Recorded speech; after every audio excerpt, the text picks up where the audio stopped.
L'édition spéciale de TV78 à l'Université des mairies de l'Ouest parisien se poursuit et on va parler du sujet qui fait l'actualité, l'augmentation des coûts de l'énergie, notamment pour les communes. Avec nous pour en parler, Yann Perron, bonjour. Bonjour. Vous êtes le maire de Gargenville. Jean-Baptiste Savonique avec nous, bonjour. Bonjour. Maire de Villepreux et Elisa Queru. Bonjour. Bonjour. Directrice régionale de Total Énergie, régionale Île-de-France de Total Énergie. Et justement, on va commencer avec vous avant de parler du coût de l'énergie. Ce qui fait aussi l'actualité, c'est la pénurie de carburant que subissent les Français et notamment les Franciliens. Est-ce que vous pouvez nous dire quelle est la situation à l'heure actuelle au niveau de l'Île-de-France ? Peut-être un élément de contexte, tout cela intervient à un moment où les stations Total Énergie appliquent une remise d'aide au pouvoir d'achat de 20 centimes, donc avec une logistique déjà et une affluence dans notre station au-delà de notre part de marché, qui fait que toute la logistique dans nos stations-service était déjà contrainte et sous tension. À cela, en effet,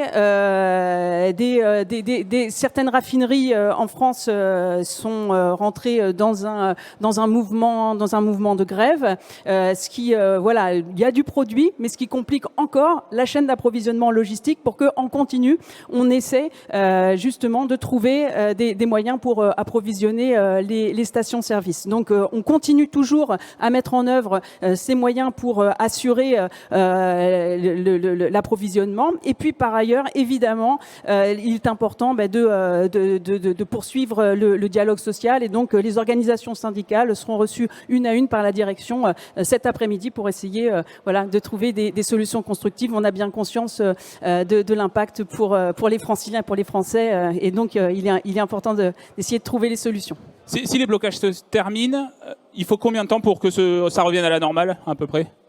C'est compliqué à dire parce que en fonction des situations et des implantations, c'est vrai que encore une fois, il y a du produit. Le problème, il n'est pas dans les stocks. Le problème, il est sur la chaîne logistique. Donc, il faut que tout ça se mette en place. J'attire aussi l'attention sur le comportement, sur le fait que c'est aussi important, d'essayer de fluidifier, même si c'est pas simple, puisque c'est tout à fait normal d'être inquiet, mais d'essayer de se dire que globalement, les choses peuvent se dérouler correctement. Donc c'est aussi important de se dire que en termes d'affluence dans les stations, on essaie aussi de réguler un petit peu tout ça pour que les choses se passent le mieux possible. Avant de parler d'électricité et de gaz, comment ça se passe dans les mairies ? Comment vous gérez aussi cette pénurie de carburant ? Parce que vous utilisez des véhicules, notamment vos services techniques. Si je peux me permettre. Écoutez, c'est particulièrement compliqué. On a déjà, depuis une semaine, engagé une phase d'économie, de rationnement des déplacements des agents. Aujourd'hui, je crois qu'on est arrivé au plus bas de nos stocks et il faut intervenir de manière non motorisée. Et donc, c'est un petit peu compliqué pour l'ensemble de nos équipes, mais ils vont devoir s'y faire. Et on reportera à plus tard certains travaux qui engageaient les véhicules motorisés, évidemment. Et vous, Jean-Baptiste Savonique, sur la commune de Villepreux ? On est dans la même situation. On a évidemment rationné le carburant pour permettre à l'ensemble des services de poursuivre les missions qui sont les leurs, en espérant évidemment que cette crise du carburant soit rapidement derrière nous. Et je remercie l'ensemble des acteurs mobilisés. Et j'ai une pensée évidemment pour les Yvelinois et également nos amis des Hauts-de-Seine qui sont touchés. Tous les Franciliens évidemment le sont. C'est délicat. Moi, j'ai échangé avec mes services techniques qui ont besoin d'intervenir sur la commune, la police municipale également, notre camion aussi de la restauration municipale qui va au plus près de nos seniors pour le portage de repas à domicile. Donc, si la situation était amenée à durer et à s'ancrer dans le temps, là, on ferait face vraiment à des difficultés pour lesquelles, je crois, on n'a pas de solution miracle, malheureusement. Alors, on va parler d'électricité et du gaz. L'autre difficulté, on en entend parler dans les coursives de l'université des mairies de l'Ouest parisien, ce fait que c'est l'inflation en fait des prix de l'énergie. Dans un rapport du Sénat, l'AMF, l'Association des maires de France, estime une augmentation entre 30 et 300% des prix de l'énergie. Concrètement, comment ça se gère là au quotidien en ce moment ? Parce que c'est que le début. Alors, moi, plus particulièrement sur ma ville, aujourd'hui, on a engagé un processus de communication avec l'ensemble des usagers de nos structures, c'est-à-dire les associations, l'ensemble des services, pour faire de la pédagogie, tenter au maximum de limiter le chauffage, l'électricité des luminaires, éteindre les PC le soir. Mais justement, ça tombe bien qu'on soit là sur ce plateau aujourd'hui. J'ai réuni l'ensemble de mes dirigeants d'associations ce soir à sa défaite de Gargenville pour leur annoncer un certain nombre de protocoles qui vont être mis en place dorénavant, dès demain, après avoir partagé avec eux sur leurs problématiques, leurs besoins, et évidemment pour la continuité d'accueil de nos enfants dans les structures sportives, mais néanmoins avec tout un processus reconditionné pour minimiser les coûts et les dépenses d'énergie. Donc moi, aujourd'hui, je ne sais pas comment ça va se passer. Je sais que ça peut être compliqué pour certaines structures qui vivent aussi, en partie, de leur activité associative. Donc c'est pour l'instant la seule démarche que j'ai engagée. Au-delà de ça, on a déjà prévu que si les températures venaient à baisser au-dessous les 5 degrés, qu'on devrait absolument fermer les structures au regard des surcoûts qu'on subit déjà.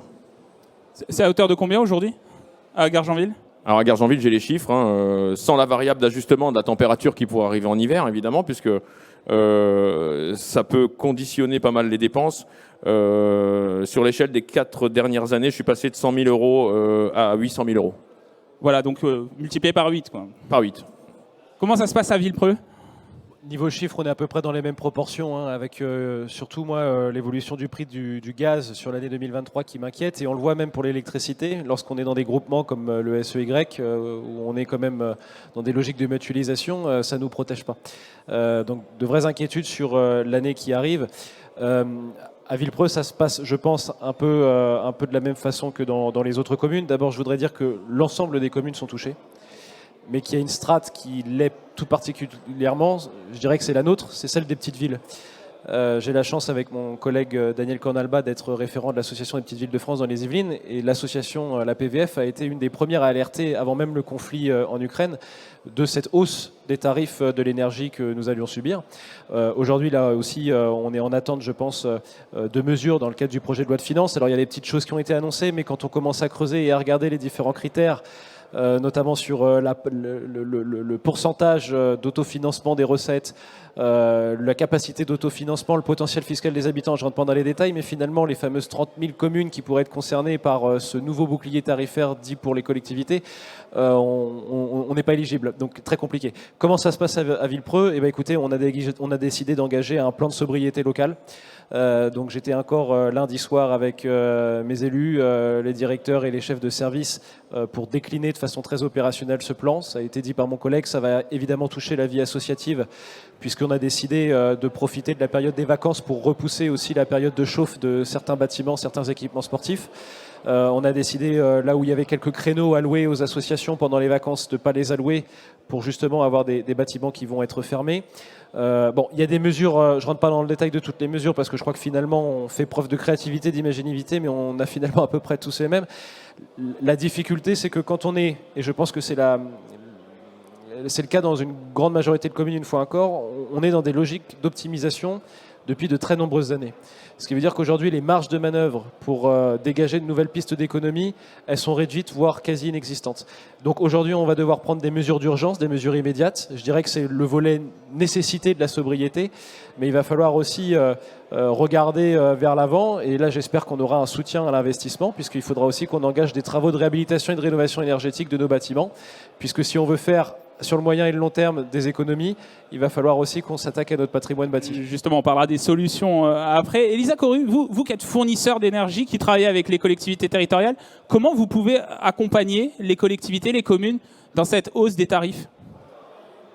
Sur la hausse des tarifs, je crois qu'il y a quelque chose de très important à avoir en tête, c'est qu'elle est liée à des cotations, et des cotations sur lesquelles nous, voilà, en tant que fournisseurs d'énergie, on n'a pas la main. Hein, donc il y a des places de marché. C'est vrai donc sur le pétrole, c'est vrai sur le gaz et sur l'électricité. Et comme ça a été justement dit, la tension, notamment sur les prix, a démarré aussi avant le conflit ukrainien parce que on a une énergie nucléaire en France et que il y a toujours d'ailleurs des réacteurs nucléaires à l'arrêt qui déjà avaient induit une certaine tension sur sur les prix. Donc une extrême volatilité que nous on subit.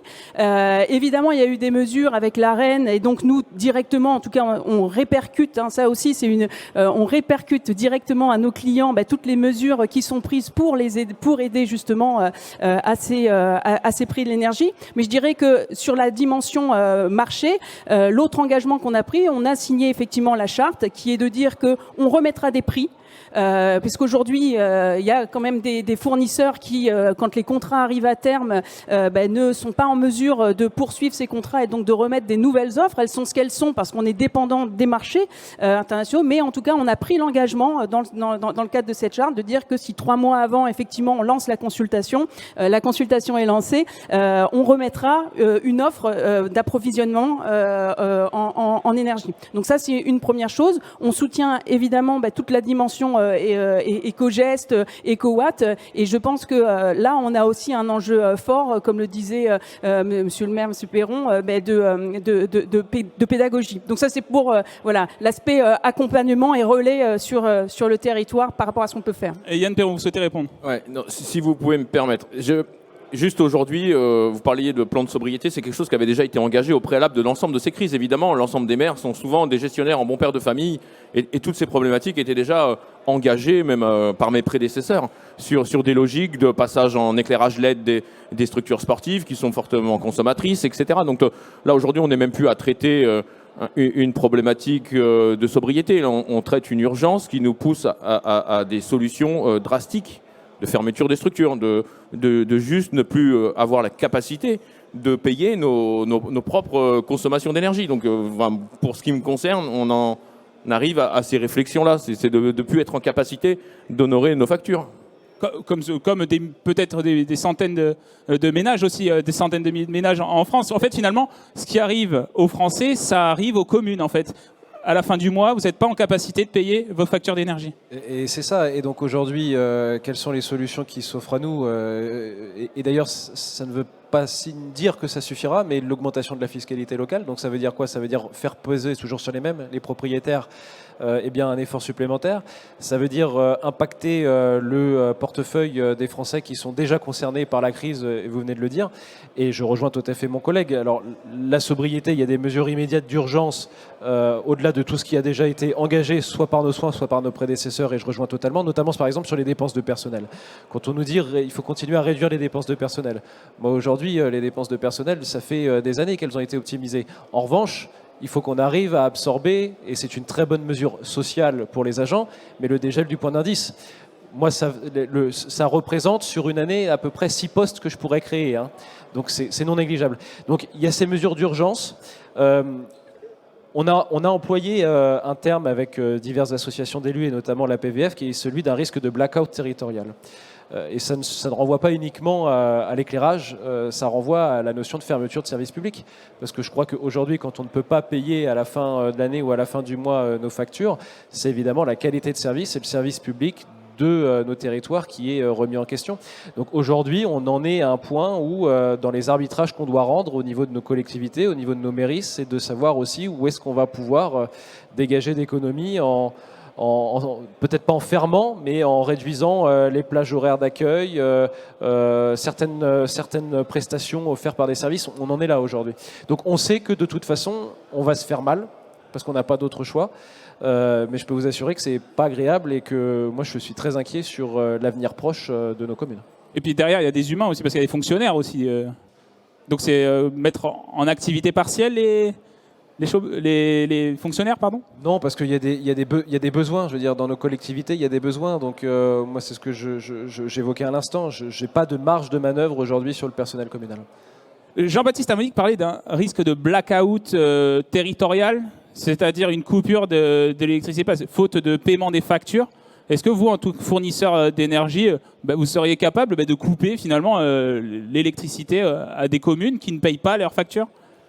La question qui se pose, c'est déjà, nous, et la gros enjeu qu'il y avait, c'était est-ce qu'il y en aura? Si on parle du gaz, c'est est-ce que déjà, il y aura cette énergie de disponible, Parce que vous avez raison, nous, on est toujours sur ces contextes énergétiques avec ces défis qui sont le prix, la disponibilité, et puis c'est l'enjeu de tout à l'heure, mais également la dimension carbone et climat. Et comment faire, voilà, on est dans ce triptyque. Donc la première chose, c'était la disponibilité. Et donc notre premier enjeu, c'était de se mettre en stock pour passer l'hiver et de se dire que déjà il y en aura. Donc ça c'est l'enjeu numéro 1. Et puis ensuite, il y a des décisions effectivement politiques et il y a pas mal de discussions qui sont actuellement en cours et donc on verra ce qui en sortira. Justement, dans les discussions politiques dont vous parlez, actuellement, il y a le projet de loi de finances qui est en discussion à l'Assemblée nationale. Il est prévu notamment un plafonnement de la hausse des prix de l'énergie à hauteur de 15%. Est-ce que ça, c'est réalisable de votre côté par rapport au fait que vous aussi, vous subissez une hausse en effet, je pense que c'était pour ça que c'était important de rappeler, parce que beaucoup de gens se disent les prix de l'énergie augmentent, c'est qu'on augmente, le distributeur augmente ses marges. Non, donc c'est pour ça que je rappelais effectivement cette dimension-là. Je pense qu'il est, en tout cas à notre niveau, il y a des décisions politiques qui seront, il y a des décisions qui seront prises, et on verra bien. Aujourd'hui, on ne sait pas quelles sont les décisions, donc c'est un peu tôt pour parler. Mais peut-être pour rebondir là-dessus, parce que c'est l'une des demandes avec l'indexation de la DGF sur l'inflation, évidemment, même si on sait qu'on a peu de chances de l'obtenir, on a ce sujet du bouclier tarifaire. Et aujourd'hui, quand on regarde évidemment les acteurs concernés par le bouclier tarifaire, il y a un grand absent, ce sont quand même les collectivités locales. Le bouclier tarifaire, aujourd'hui, c'est un amortisseur pour les entreprises, pour les particuliers. Alors il y a dans les discussions, notamment sur le PLF, des petites choses qui ont été annoncées pour un certain nombre de communes. Mais je pense que chaque maire est en train de regarder à l'heure actuelle, en tout cas le fera d'ici à ce soir, les différents critères qui ont été posés, et on verra qu'on est loin du compte et que la majorité des communes, malheureusement, ne sont pas éligibles à ce nouveau dispositif. Avant de vous faire réagir, Yann Perron, je pense que Marta Tsidrack, la sénatrice des Yvelines, a entendu parler du projet de loi de finances et on l'accueille sur notre plateau. Bonjour. On l'accueille sur notre plateau. Donc on parlait justement du projet de loi de finances et notamment des mesures qui étaient en cours de discussion au Parlement. C'est pas encore au Sénat, mais bientôt vous allez pouvoir en discuter de ce texte. Donc des mesures pour soutenir les collectivités territoriales face à l'inflation des prix de l'énergie. Juste Yann Perron, avant de vous faire réagir justement Marta Tsidrack sur ce sujet. Donc vous, quel regard vous avez sur ces mesures qui sont en cours de discussion à l'Assemblée nationale? On parle de la hausse de la dotation globale de fonctionnement, on parle du plafonnement des prix de l'énergie ou encore des aides de l'État qui seraient prolongées. Comme l'a bien dit mon confrère, aujourd'hui on peut croire que ce qu'on voit, dans tous les cas aujourd'hui c'est en discussion. Évidemment la DGF, on subit des baisses drastiques depuis tant d'années qu'on n'a plus trop d'espoir. Pour le reste, le bouclier tarifaire pour les municipalités et l'ensemble des collectivités, on l'attend évidemment, puisque comme on vient de le dire, c'est un traitement dans l'urgence d'une problématique qui nous pousse tous à interpréter ça de manière un peu rugueuse pour nos administrés. Et on a également tous peur des conséquences de tout ça, à la fois sur nos agents mais sur nos administrés. Oui, parce qu'il faut dire quand même qu'il y a un bouclier qui a été voté, un filet de sécurité, voté lors d'un projet de loi de finances rectificatif cet été et qui prévoyait d'aider des communes. Mais finalement, il y a 5000 communes qui ont été aidées grâce à ce dispositif. Marta Tsidrack, justement, vous qui allez... alors, je sais que vous n'êtes pas directement concerné parce que vous n'êtes pas dans cette commission finance au Sénat, mais forcément, vous êtes impacté par ce sujet. Vous êtes sûrement interpellé par des maires aujourd'hui ici. Justement. Alors, c'est le sujet numéro 1. Lorsque l'on va à la rencontre de nos élus locaux et des maires, évidemment, c'est le sujet numéro 1 aujourd'hui, puisque je vais vous donner juste un élément de contexte. Aujourd'hui, au niveau des budgets des communes, le budget concernant l'énergie a déjà été utilisé, en fait, alors que fin juillet, les communes avaient déjà utilisé l'ensemble du budget qui était alloué en réalité à leur poste énergétique. Cela signifie qu'en fait, il va falloir tenir jusqu'à la fin de l'année. Je me tourne vers un maire qui est juste à mes côtés. Et évidemment, cela va poser de grosses difficultés. Cela veut dire aussi pour nos élus locaux des arbitrages difficiles à faire puisque tout est aujourd'hui soumis à une augmentation. Je pense aussi à nos petits écoliers, la restauration scolaire par exemple, la fourniture des matières premières, enfin tout est à l'avenant. Donc effectivement, c'est un sujet sur lequel nous au Sénat, on va se pencher avec beaucoup d'attention pour pouvoir soutenir au mieux nos communes. Marta Tsidrack vient de parler de faire des choix. Est-ce qu'aujourd'hui déjà vous êtes dans l'anticipation? Alors vous êtes déjà dans l'anticipation, mais est-ce qu'aujourd'hui vous vous posez la question, on va fermer tel service, on va fermer tel bureau? Partiellement, on va dire. Je pense qu'on n'est pas jusque-là. Comme je vous l'ai dit précédemment, voilà, les arbitrages sont faits quant à la logique de fermeture des structures sur des températures qui pourraient venir abaisser à des niveaux inférieurs à ce qu'on a évidemment en ce moment. Au-delà de ça, ça risque d'être tellement douloureux que je préfère pas imaginer la réaction épidermique de l'ensemble de nos administrés sur la totalité du territoire, parce que c'est pas seulement sur l'ensemble de nos villes et les traitements, on va dire, particuliers de nos problématiques. Là, on rentrerait dans une problématique tellement générale que je pense que c'est les services de l'État qui devraient intervenir très rapidement pour protéger tout le monde. Oui, on est sur le point de rendre des arbitrages douloureux. Il y a certains équipements qu'on sera peut-être amené à fermer sur une année blanche. Je pense notamment à notre théâtre municipal, alors qui est un équipement qui vivote déjà depuis un moment et sur lequel on était en réflexion pour trouver un nouveau projet pour que ce soit un bâtiment et une offre culturelle pérenne. Mais au regard évidemment du contexte, ça va être compliqué de lancer quelque chose cette année.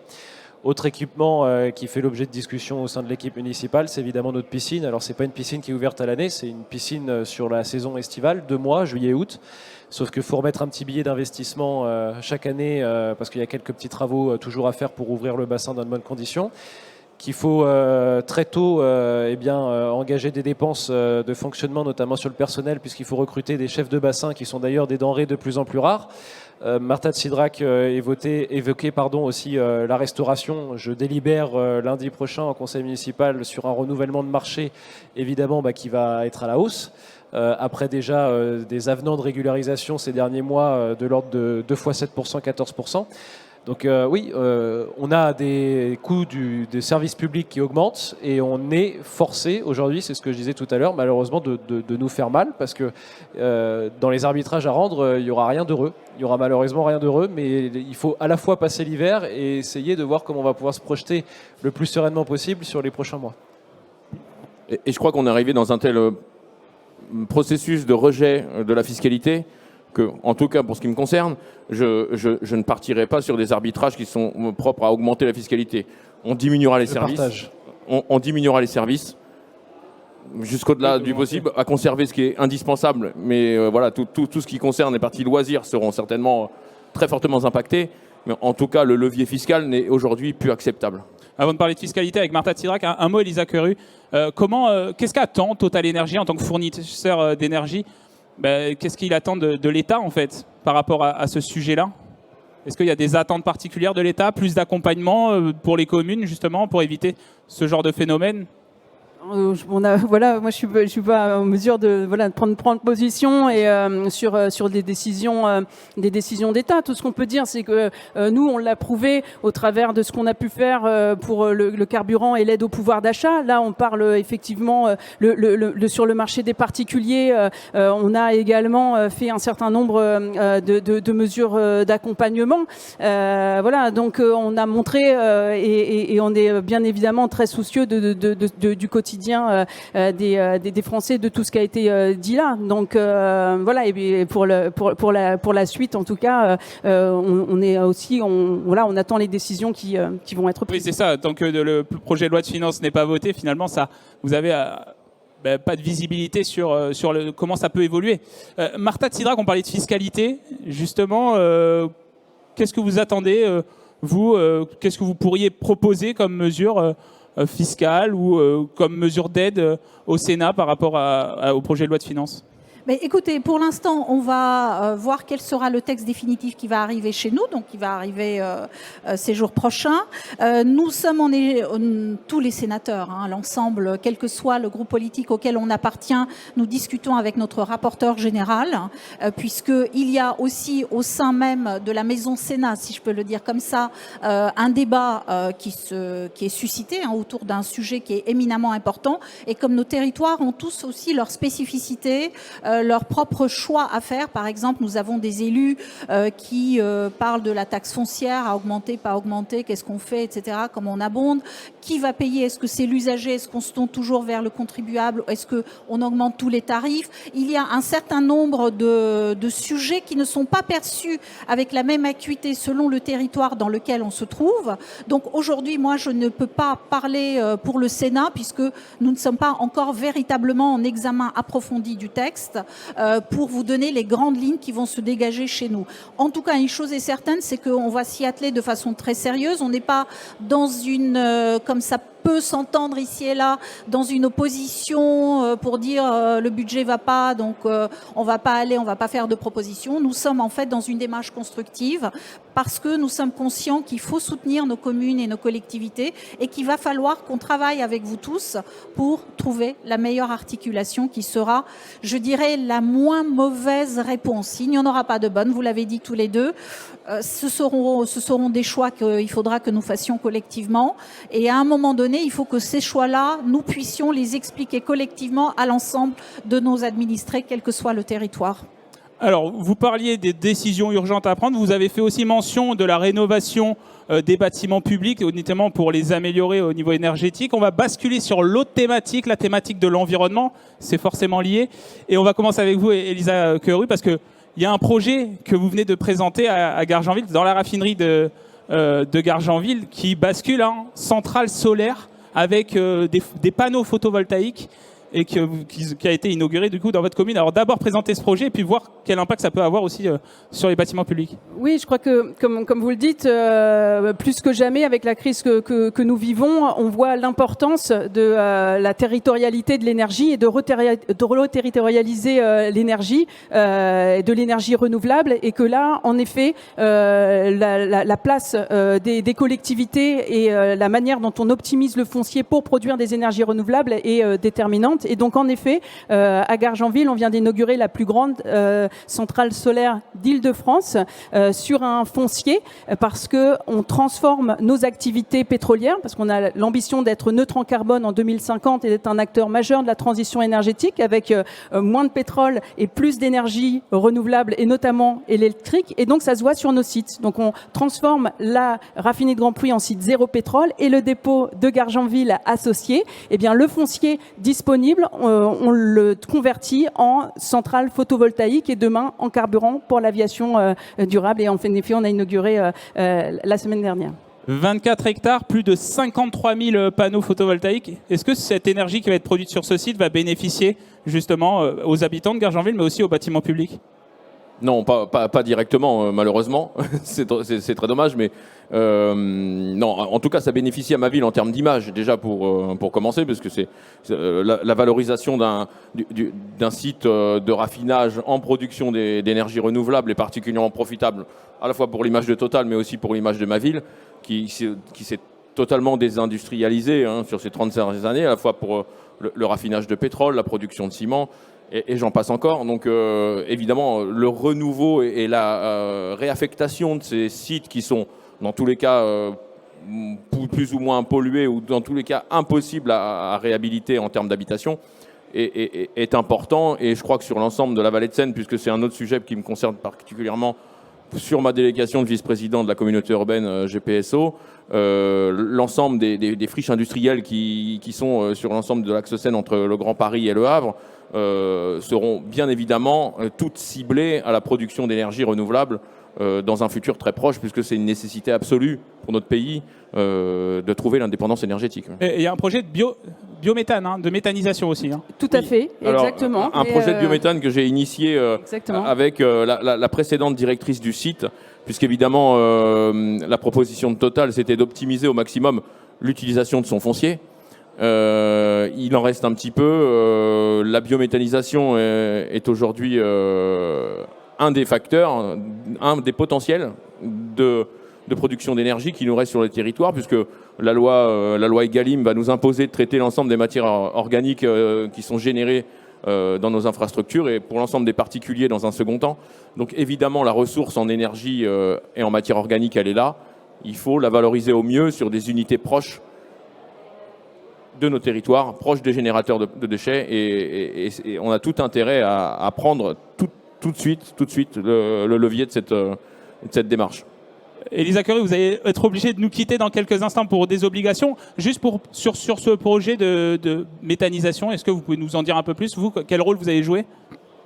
Aujourd'hui, Total Energy, on est leader en biogaz en France. Et comme vous l'avez dit, sur les solutions long terme, il y a le fait de réinventer l'énergie aux bornes des territoires, et ça touche aussi au modèle. On prenait l'exemple du photovoltaïque tout à l'heure, ou de la méthanisation là, mais sur le photovoltaïque, typiquement, sur les modes de financement, il faut savoir que nous, on est là aussi pour accompagner les collectivités avec différents types de solutions, les partenariats où on va aller finalement monter au capital, alors soit avec des collectivités, actuellement les discussions sont avec des syndicats d'énergie, pour justement permettre aux collectivités d'avoir des projets plus gros. Ça c'est une chose. On a aussi la possibilité d'avoir de l'autoconsommation collective avec un foncier disponible d'un côté et puis des collectivités qui vont pouvoir bénéficier justement de la production photovoltaïque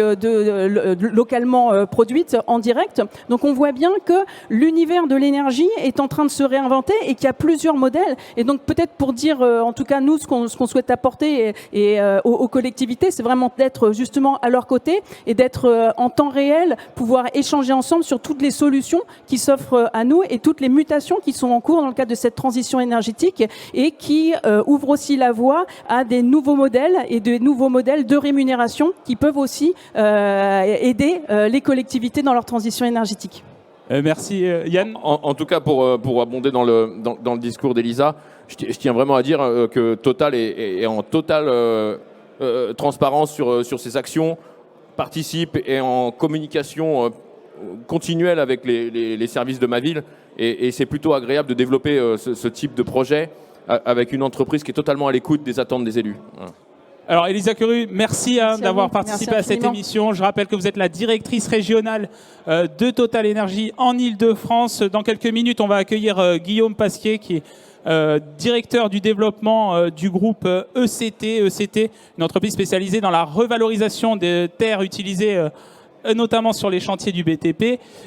Donc je rappelle, on est en édition spéciale sur l'Université des mairies de l'Ouest parisien. On parle d'énergie, on a basculé sur la thématique de l'environnement. Et justement, cette question, à vous, Jean-Baptiste Amonique et Marta Tsidrack, les énergies renouvelables peuvent être une solution face à cette inflation, face aussi à justement la gestion des énergies au niveau des communes, au niveau des collectivités.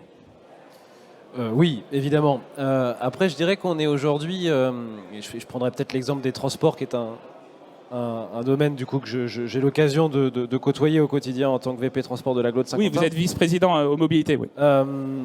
On parlait des mesures d'urgence, des mesures de court terme. La sobriété, c'est pas non plus l'austérité. Donc ça veut dire qu'il faut continuer à investir, évidemment, pour l'avenir. Et donc ça passera dans cette volonté que nous avons d'avoir une transition énergétique, et bien sur des investissements. On a parlé de nos bâtiments publics. Moi, je m'arrête 5 minutes sur le domaine des transports, et notamment des transports en commun, mais pas uniquement. Je dirais que je suis assez inquiet. Et maintenant, on est dans une période de flou, puisqu'on en est à se poser la question, finalement, quelle est la bonne énergie ? Puisqu'on le voit là aujourd'hui en période de crise du carburant, on savait que le carburant, et notamment le moteur thermique, n'allait pas être l'avenir de la mobilité. Bon.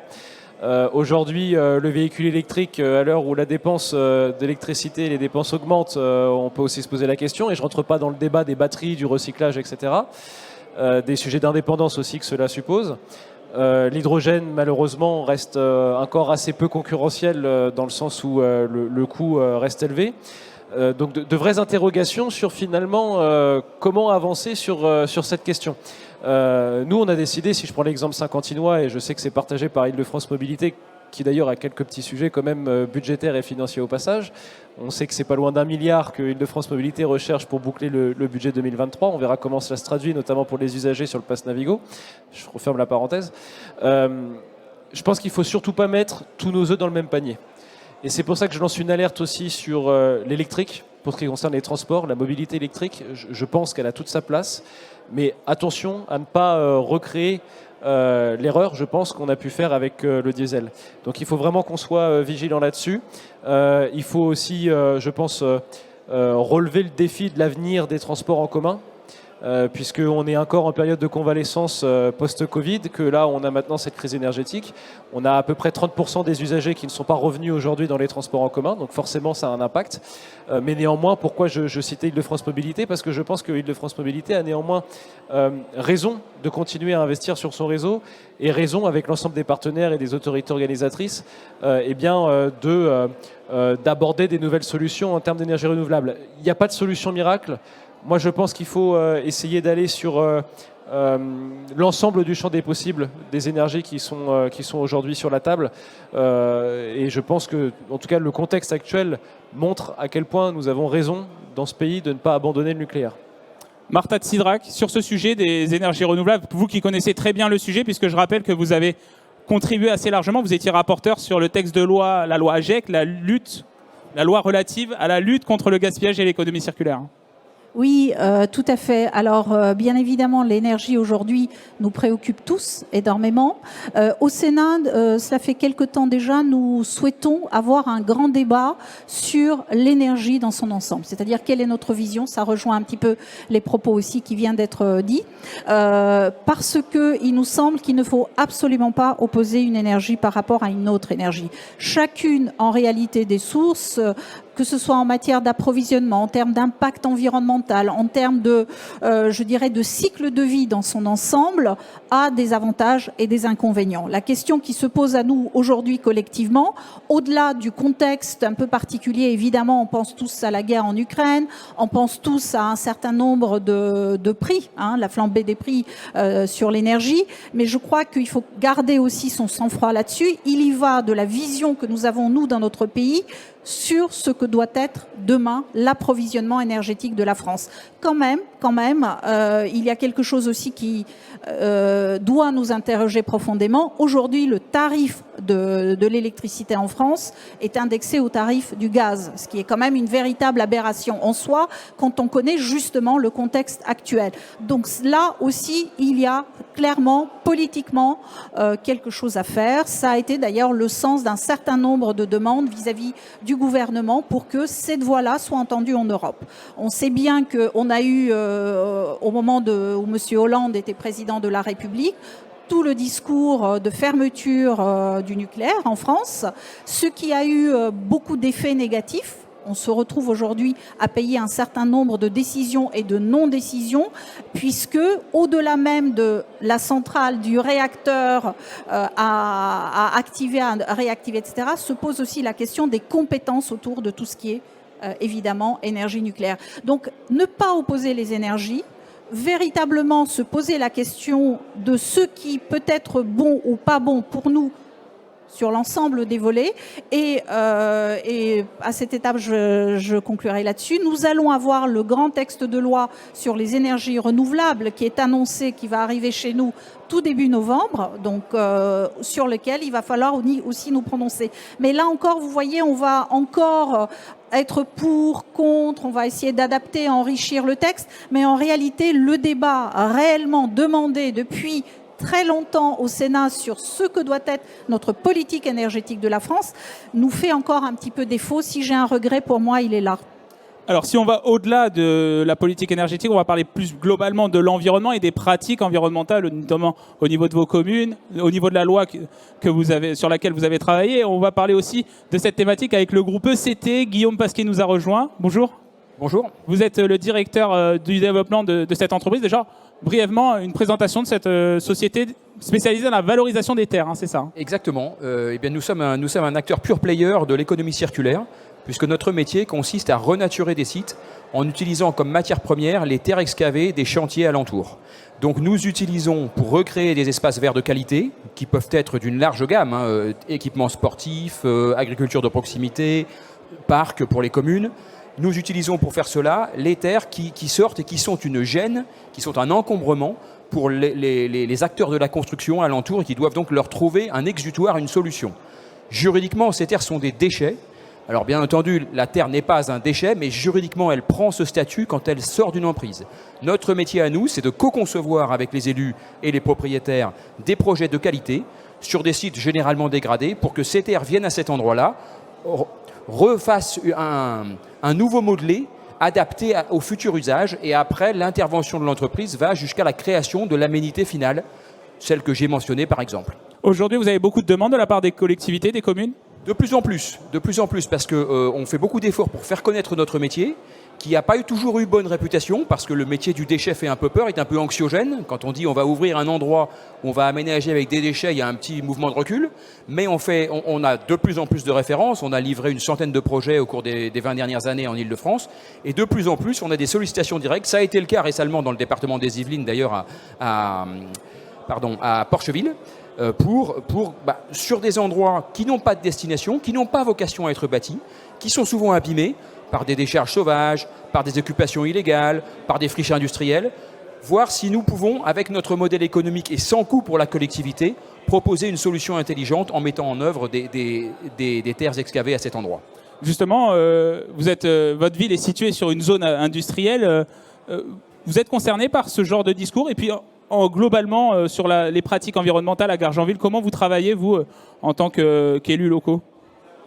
Alors, les problématiques environnementales, c'est un terme large. Hein. C'est vraiment très large, bien sûr. Oui, parce qu'on parle, nous, des problématiques environnementales sur le traitement des espaces publics. Après, plus largement, avec les industriels, les PPRT. Enfin, vous voyez, on passe vraiment sur des dimensions qui sont totalement opposées. Moi, les problématiques, rien que sur les espaces publics, aujourd'hui, je suis parti sur une logique de traitement des espaces publics le moins possible, de traiter le moins possible. On ne tond plus, on fait de la tonte différenciée sur l'ensemble des espaces, on laisse la nature un petit peu reprendre sa place, et arrivé la fin de l'été, on remet un coup de propre général et c'est reparti pour les 6 mois d'hiver. Donc ça a été politiquement difficile à soutenir. Je pense que l'acceptabilité au fur et à mesure des générations va être de plus en plus facile. Mais néanmoins, c'est un petit peu difficile pour l'ensemble des maires de laisser partir les espaces publics un petit peu, soi-disant, se dégrader. Mais quand on voit des pissenlits pousser dans les bordures de trottoirs, c'est pas particulièrement sale en soi, mais c'est des habitudes qui sont aujourd'hui perdues pour l'ensemble de nos administrés. Les problématiques environnementales, je les ai également sur le traitement au niveau des industriels. On l'a vu avec Total, avec qui ça se passe très bien. On a aussi une cimenterie à Gargenville qui a fermé son four de production de ciment en décembre dernier. Donc, on va dire que les problématiques environnementales ont tendance à s'amenuiser sur mon territoire et que les rapports néanmoins entre les différents opérateurs industriels sont plutôt courtois et les échanges assez transparents. Donc, je n'ai pas aujourd'hui de soucis particuliers sur les problématiques environnementales. Jean-Baptiste Amonique, alors d'abord peut-être en tant que maire, mais aussi ensuite avec votre casquette de vice-président en charge des transports, parce que dernièrement à Saint-Quentin-en-Yvelines, vous avez fait un programme de mobilité douce avec le vélo notamment. Tout à fait. Alors, n'ayant ni zone industrielle, ni friche industrielle, ni foncier, je suis C'est pas la dans campagne. Voilà, moi je suis à 75% en territoire naturel, site classé de la plaine de Versailles, périmètre ABF. Je ne suis pas évidemment sur les mêmes enjeux, mais néanmoins j'ai un enjeu sur mes bâtiments publics. Je partage ce qui a été dit sur l'entretien et les bonnes pratiques sur les espaces verts, donc j'y reviens pas. On a lancé au début du mandat un audit patrimonial et énergétique sur l'ensemble de nos bâtiments, une 50aine de bâtiments. Ce qu'il en ressort, c'est qu'aujourd'hui, si on veut faire le minimum syndical de travaux de réhabilitation et de rénovation énergétique, il faut sortir à peu près 10 millions d'euros. J'ai beau regarder dans toutes mes poches, aujourd'hui je les ai pas. Donc je suis plutôt...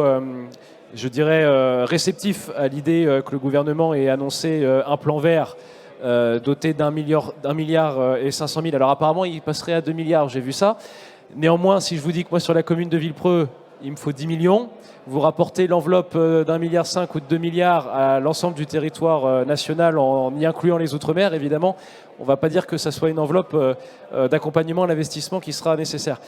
Pourquoi j'aborde ce point? C'est parce que, encore une fois, et je relis ça à notre discussion de départ sur l'énergie, les vraies économies substantielles qu'on pourra réaliser, ce sera justement si on arrive à engager des travaux de réhabilitation et de rénovation énergétique. Mais pour le faire, on a besoin d'être accompagné. Alors on l'est par le département, on l'est par la région, on l'est un petit peu par l'État, mais on en est toujours au même point. En tout cas, je crois que ça sera partagé par mon collègue pour les communes de notre strate.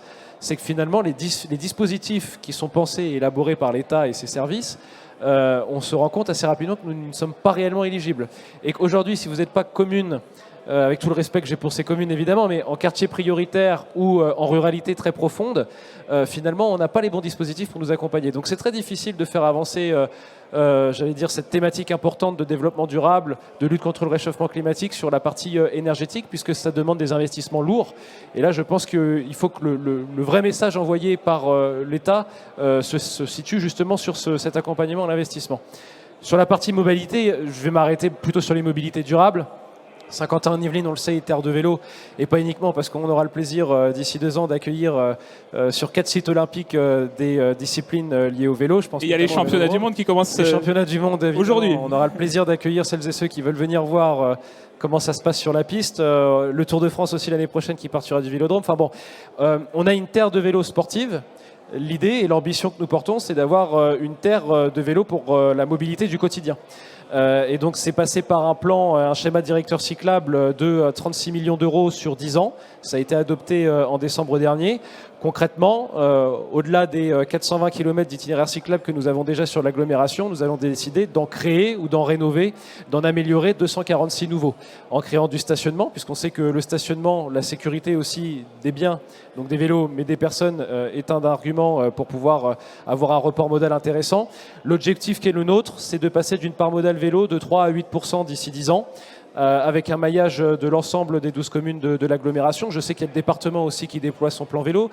Il y a la région qui a son RER vélo avec 2 axes qui vont venir notamment irriguer notre agglomération. Donc je dirais qu'il y a un alignement quelque part des planètes parce que tous les acteurs, même l'État a annoncé son plan vélo, ça a été annoncé par la Première ministre, ont pris conscience qu'aujourd'hui, la mobilité douce, les modes actifs, que sont le vélo, mais aussi les trottinettes. Je vois que les trottinettes, et je le vois avec beaucoup de bonheur, fonctionne bien à 50 ans. Fonctionne bien et fonctionne bien aussi un peu partout, puisque d'autres collectivités ont décidé de nous emboîter le pas. Et bien évidemment, voilà, aujourd'hui on sent qu'il y a un élan, il faut l'accompagner. Attention, je reviens à mon propos de tout à l'heure sur les transports en commun. Faut pas les opposer, c'est la même chose que les énergies. Et de toute façon, c'est pas la mobilité durable qui permettra de résoudre tous les problèmes de déplacement, notamment dans notre département où la voiture règne encore en maître. On va conclure sur la loi AGEC et l'économie circulaire. Hein. On va revenir avec vous aussi pour savoir si vous êtes saisi déjà de ces notions de la loi AGEC. Et justement, on a l'une des actrices de cette loi. Déjà, rappeler quelques principes de cette loi votée en 2021, c'est ça hein 2010, en fait. Elle a été promulguée le 10 février 2020, pardon, excusez-moi. 2020. Je n'étais pas encore élue à ce moment-là. Donc 2020, le 10 février. Et c'est une loi, en réalité, qui aborde différents aspects de l'économie circulaire. Dans les territoires, on voit, d'ailleurs, j'ai fait beaucoup de déplacements là-dessus, quelque chose dont se sont déjà saisis beaucoup d'élus, ce sont en fait la lutte contre les dépôts sauvages, puisque la loi AGEC a introduit un certain nombre de dispositifs et de mesures, des outils pour les élus locaux en termes de que ce soit le flagrant délit, l'utilisation des caméras, voilà, il y a en fait toute une série là-dessus. Il y a aussi évidemment le sujet qui était autour de l'information des consommateurs. Donc on a eu là qui était beaucoup plus à destination de nos administrés dans les communes. Donc il y a déjà beaucoup de ces mesures qui sont en réalité aujourd'hui appliquées, qui sont rentrées en vigueur. Vous avez tout à l'heure évoqué le sujet des déchets, des biodéchets en fait, qui va venir en application prochainement. Et puis je finis par un point qui est très important, qui est celui de la création d'un certain nombre de REP, responsabilité élargie du producteur, dont la REP bâtiment, qui est en lien aussi avec les dépôts sauvages dans nos territoires, qui va permettre en réalité un déploiement d'un certain nombre de déchetteries dans le territoire avec des éco-organismes qui accompagneront nos collectivités de manière à permettre d'aller dans le sens de la résorption de ce fléau qui est véritablement national, y compris dans nos territoires ultramarins. Jean-Baptiste Amonique a évoqué aussi nos outre-mer tout à l'heure. Donc c'est une loi qui est moi je le dis en fait avec beaucoup de simplicité, qui est très technique, qui est assez complète, puisqu'il faut se rappeler que le projet de loi, lorsqu'il est arrivé en première lecture au Sénat, comportait 13 articles. Il est sorti du Sénat avec 103 articles et aujourd'hui, la loi fait 130 articles. Donc vous voyez, on voit que le Parlement a totalement fait son job, je le dis très, très simplement, et a été enrichi beaucoup par les parlementaires parce que par définition, nous sommes proches des territoires avec nos élus locaux et beaucoup de ces inspirations nous viennent directement des territoires et de ce que l'on vit au quotidien. Guillaume Pasquet, c'est une véritable opportunité cette loi pour vous. Oui, tout à fait. Oui, tout à fait. Et je rebondis sur le sujet des décharges sauvages, parce que pour nous, c'est un double problème, la décharge sauvage. La décharge sauvage, d'abord, c'est un problème parce que c'est une concurrence déloyale.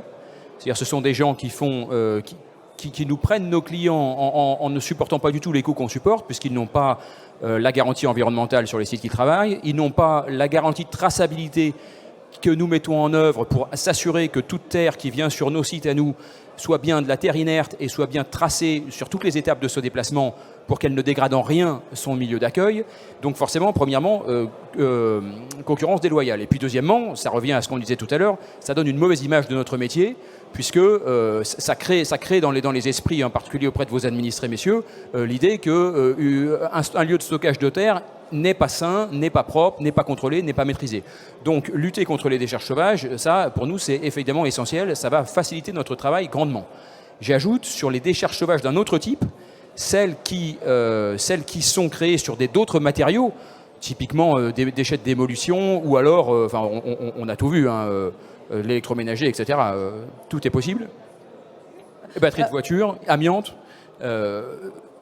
Il nous est arrivé, vous parliez tout à l'heure de sollicitation, et on a un projet en cours en ce moment dans le Val d'Oise, d'être sollicité par des élus locaux qui avaient été confrontés à cette problématique à une grande échelle et qu'ils étaient incapables, vu le budget de la commune, de la traiter elle-même, et l'agriculteur propriétaire encore moins. Et donc ils nous ont sollicité pour dire, est-ce que, avec votre modèle, vous êtes capable de financer la mise en décharge, la mise en filière de ces déchets, puis de recréer un sol de qualité avec de la terre inerte propre, puis de le rendre à l'agriculture. Alors l'équation ne tourne pas toujours, parfois on y arrive, et dans le Val d'Oise, à Bois-Stille-Ellery, on a réussi à le faire. Marta de Cidrac. Oui, et je rajouterai aussi quelque chose qu'il faut absolument comprendre dans la volonté du législateur à travers cette loi AGEC, c'est de dire à un moment donné que les déchets ont de la valeur aujourd'hui. Vous l'avez dit d'ailleurs dans vos propos liminaires quand vous disiez, bon, parler de déchets, c'est pas très glamour. Hein. Moi, souvent, pour plaisanter, je dis je suis Madame Déchet, en fait. Hein. Je m'occupe en réalité, quand on parle d'économie circulaire, au fond, c'est quoi? C'est de dire comment est-ce qu'on réinjecte dans notre économie ce que sont nos déchets aujourd'hui. Et on l'a vu, le Covid est passé par là, avec le suremballage, les emballages, etc. À un moment donné, cela nous a posé des questions aussi. Comment est-ce que après, voilà. Donc, le déchet aujourd'hui, c'est une ressource, en fait. Hein. C'est ça la philosophie première. C'est ça qu'il faut intégrer. On parle maintenant d'économie circulaire, puisque selon le type de déchet, le déchet va avoir plus ou moins de valeur et va avoir plus ou moins la bonne filière mise en place. C'est tout l'objet des REP. Hein, j'essaie d'être simple parce que c'est assez technique en fait. Et à travers, si vous voulez, l'exutoire que l'on va trouver pour chacun de nos déchets, que ce soit le textile, que ce soit le plastique, que ce soit les déchets bâtiments, à un moment donné, cela, il va falloir le traiter. Est-ce qu'on le réemploie? Est-ce qu'on le réutilise? Est-ce qu'on le recycle? Est-ce qu'on l'incinère? Est-ce qu'on le valorise en CSR, etc. Donc toutes ces réflexions-là ont aujourd'hui leur base qui est dans le texte de la loi AGEC, mais évidemment, et je le dis vraiment en toute simplicité, à nous maintenant, et vous l'avez dit, tout n'est pas parfait. Moi, je suis en plein dans la réévaluation. Hein. Moi, je continue pour voir comment évolue ce texte de loi, qu'est-ce qui fonctionne, qu'est-ce qui ne fonctionne pas, qu'est-ce qui mérite d'être revu, amélioré, etc. Et c'est tout le sens, en fait, de la loi AGEC. Mais moi, ce que je dis, c'est qu'elle n'est pas parfaite, elle n'est certainement pas achevée au sens même de résoudre tous les problèmes, mais c'est une très belle amorce et je crois qu'il faut le prendre comme tel. Et donc là, maintenant, personne ne peut dire « je ne savais pas et je ne peux pas faire ». Si je ne peux pas faire, eh bien, on va essayer de trouver ensemble la solution. Et je crois que c'est un petit peu le sens du travail aussi des élus dans les territoires. Juste pour ceux qui nous écoutent, loi AGEC, c'est la loi relative à la lutte contre le gaspillage et à l'économie circulaire. D'abord, oui, Guillaume Pasquet. Oui, juste un petit mot, je ne peux pas être plus d'accord avec l'idée que le déchet est une ressource, ça c'est certain, mais j'ajoute que pour nous, le fait qu'il y ait ce statut de déchet est effectivement très protecteur, parce que c'est ce qui permet de rassurer. Parce que ça veut dire qu'il y a une norme, ça veut dire qu'il y a des contrôles, ça veut dire qu'il y a des règlements, et ce qui nous permet, nous, de dire, c'est un déchet, c'est dans une catégorie, on va être transparent sur la façon dont on l'utilise. Donc le fait que les pouvoirs publics se saisissent de ça, catégorisent et créent des règles, nous on aime beaucoup ça parce qu'on est capable de les suivre. Est-ce que, puisque Marta Tsidrack a dit que c'était Madame Déchet, puisqu'elle a formulé cette loi de lutte contre le gaspillage, est-ce que vous êtes le Monsieur Déchet de Gargenville et le Monsieur Déchet de Villepreux? D'abord, Yann Perron. Alors, si vous me permettez de rebondir sur les propos de la sénatrice, la problématique de récolter l'ensemble des déchets qu'on produit sur un territoire donné et de leur donner une seconde vie. Et de leur donner une seconde vie près des territoires, là où ils sont produits, évidemment. Aujourd'hui, on voit bien sur la problématique du papier et du carton, puisque l'ensemble de nos administrés sont contraints, avec plus ou moins de rigueur, de trier. Oui. Et donc, on se retrouve avec des volumes de papier, de carton à traiter qui sont aujourd'hui quasiment sans valeur. Pourquoi? Parce que le déplacement des tonnes de papier et de carton pour leur trouver un site de reconditionnement est trop éloigné et le coût du transport est supérieur à la valeur propre du papier. Donc aujourd'hui, on avait sur nos territoires, on l'avait à Nanterre, on l'avait à Vernon, on l'avait à Rouen, et peut-être cette unité de retraitement se remettra un jour en marche, puisqu'elle n'a pas encore été démantelée. Mais en tout cas, on avait des unités de reconditionnement de nos matériaux produits sur le territoire, et ça apportait de la valeur ajoutée. Ce qui n'est plus le cas aujourd'hui, parce que transférer du papier récolté en Ile-de-France pour aller le traiter en Allemagne, en Afrique ou aux Pays-Bas n'a plus aucun sens, en termes écologiques j'entends, et encore moins économiques. Sur le fait que je suis monsieur écologie, c'est ça? Monsieur Déchet. Monsieur Déchet. Le propos de Marta Tsidrack. Évidemment, je suis plutôt volontariste dans ce domaine. Je suis en pleine négociation avec la communauté urbaine pour agrandir ma déchetterie, pour offrir un lieu d'accueil propice à déterminer l'apport de nos administrés de l'ensemble de leurs déchets et pas aller plutôt sur du dépôt sauvage. L'idée, c'est vraiment d'élargir les heures d'ouverture, de simplifier le déchargement des déchets, de ne pas avoir des bennes avec des garde-corps à 1 mètre du sol, etc. Et donc, il y a toutes ces problématiques aussi qui rentrent en ligne de compte. C'est la fluidité du dépôt dans les déchetteries, parce que finalement, il est bien plus simple pour la plupart de nos administrés d'aller ouvrir le coffre en forêt et de tout jeter par terre en 3 minutes que de faire la queue une demi-heure devant une déchetterie, de se trouver devant un garde-corps d'1 mètre et de ne pas avoir la force de jeter son tas de carton ou son sac d'herbe par-dessus le garde-corps. Et on est tous confrontés à ce genre de problématique. Pourquoi? Parce qu'il y a un manque de fluidité et les structures ne sont pas suffisamment accueillantes pour déterminer l'apport du déchet directement en déchetterie. Jean-Baptiste Amonique. Oui, alors je ne crois pas que Madame la sénatrice ni nous-mêmes soyons Madame ou Monsieur Déchet. En tout cas, je sais que Madame sénatrice est Madame économie circulaire parce qu'elle a vraiment beaucoup œuvré sur ce texte. Et je crois que à l'époque, j'avais d'autres fonctions, mais j'avais suivi effectivement son travail parlementaire. Et ça a été fait en bonne intelligence entre les deux chambres et avec l'ensemble des groupes parlementaires, parce que je crois que c'est une thématique qui dépasse les clivages politiques, bien sûr. Moi, la revalorisation des déchets. Alors, il y a deux choses. Je rebondis sur les dépôts sauvages. Nous, on n'a pas de décharge à ciel ouvert et donc on n'est pas vraiment concerné par les décharges illégales, illicites sur des territoires agricoles ou autres. C'est plutôt en cœur urbain que j'ai ça. Et je suis très fâché avec ce qu'on appelle les points d'apport volontaire de déchets. Parce que les points d'apport volontaire de déchets appellent le déchet. En tout cas, c'est comme ça que je le vois. Ça nécessite aussi d'avoir un travail avec les promoteurs et les constructeurs pour qu'on ait aussi des locaux, notamment encombrants, qui soient prévus dans les programmes, à l'heure où tout le monde essaye d'optimiser justement le mètre carré. Mais c'est important parce que, je le signale, sinon ça veut dire qu'on a des particuliers qui saisissent justement de ces petits points d'apport de déchets volontaires en pensant que ce sont des dépotoirs et qu'ils peuvent tout mettre. Donc moi j'ai l'impression d'être monsieur déchet quand le lundi matin je suis obligé d'envoyer mes services techniques faire le tour de la ville et malheureusement c'est autant de temps consacré à cette mission qu'ils ne peuvent pas consacrer à d'autres choses et notamment à l'entretien de la commune. Ça a été dit tout à l'heure, nous on a avancé sur une innovation, une expérimentation au niveau de notre cuisine centrale sur le recyclage et le traitement in situ des biodéchets avec un électrocomposteur dont on va très prochainement tirer le bilan de cette expérimentation. La loi, de toute façon, va nous demander d'avancer sur ces questions-là. Donc je dirais qu'on cherche à innover, on cherche des solutions très concrètes dans une logique aussi de circuit court. Donc nous, on est plutôt focalisé sur cet aspect-là des choses sur la commune de Villepreux.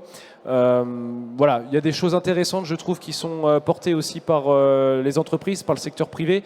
Et je crois que finalement, un des fils rouges, on l'a pu le voir depuis le début de notre table ronde et notamment tout à l'heure aussi avec Total, c'est que je crois que tous ces enjeux-là appellent la mobilisation de l'ensemble des acteurs, les collectivités, évidemment, le privé avec les entreprises, il ne faut pas les opposer. Je crois que les solutions doivent être partagées et que les actions doivent être partagées sur les territoires pour leur application concrète. Et on a beaucoup parlé aussi de nos concitoyens.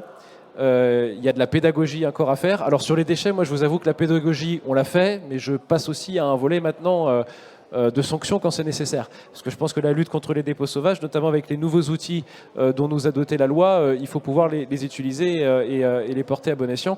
Mais voilà, je crois que sur toute cette thématique-là, du développement durable, de l'environnement au sens le plus large du terme, j'ai la faiblesse de penser que la prise de conscience est là. Maintenant, il faut la concrétiser, il faut transformer l'essai. Et là, il faut qu'on arrive à faire, je pense, comprendre à tout le monde qu'on est dans l'urgence. Je commence à être un petit peu fâché avec le terme de transition écologique et transition énergétique, même si évidemment la transition, on comprend ce que ça veut dire, c'est l'accompagnement des acteurs qui vont être concernés évidemment par ces changements, parce que tout changement mérite d'être accompagné et évidemment soutenu. Mais je crois qu'on n'a plus le temps d'être dans la transition. Là, il faut qu'on soit vraiment dans l'action. Et là, encore une fois, je crois qu'il faut qu'on arrive à continuer, ça a été dit très justement tout à l'heure, à avoir des solutions très locales et territorialisées sur des bassins de vie, sur des bassins de population. Et je crois que de mettre autour de la table les entreprises, les collectivités et nos concitoyens, c'est indispensable si on veut réussir ce grand défi. Eh bien, on va conclure sur ces propos justement de l'action collective, de ne pas opposer aussi, on retiendra, ne pas opposer. Peut-être un mot de conclusion, Martha Tirac. Oui, je voudrais juste rappeler très simplement qu'aujourd'hui, on s'interroge très sérieusement sur ce que ça coûte de ne pas s'occuper de l'environnement dans nos territoires. Ça a un véritable coût. J'ai échangé il n'y a pas très longtemps avec Madame l'ambassadrice, Madame Le May, sur ces thématiques-là. Et aujourd'hui, le législateur envisage de se saisir aussi de ce que ça coûte de ne pas faire de l'environnement dans nos territoires. On a bien compris voilà, qu'il va falloir... pas être long. Va falloir vraiment s'occuper et regarder ce qui se passe au Parlement parce qu'il y a beaucoup de lois qui sont discutées dans ces prochains mois. Merci Yann Perron, maire de Gargenville. Jean-Baptiste Amonique, maire de Villepreux, vice-président en charge des transports à 50 ans en Yvelines, Martha de Cidrac, sénatrice des Yvelines, et Guillaume Pasquier, directeur du développement du groupe. C'était merci d'avoir participé à cette émission et merci à vous de nous avoir suivis.